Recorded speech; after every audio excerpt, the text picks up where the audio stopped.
മോഹൻലാലിനെ വേണ്ടിടത്തും വേണ്ടാത്തിടത്തുമെല്ലാം അപമാനിക്കുന്ന ആൾ എന്ന ഒറ്റ കാരണത്താൽ പണ്ട് ഇഷ്ടമായിരുന്നെങ്കിലും പിന്നീട് പലരും വെറുത്തുപോയ ഒരാളാണ് ശ്രീനിവാസൻ.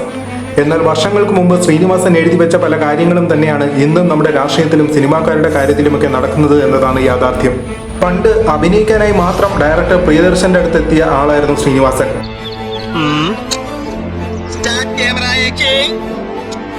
ഒടുവിൽ ഷൂട്ടിങ്ങിന്റെ തലേന്ന് പ്രിയദർശൻ ശ്രീനിവാസനോട് പറഞ്ഞു, ചെറിയ പ്രശ്നം തിരക്കഥയില്ല.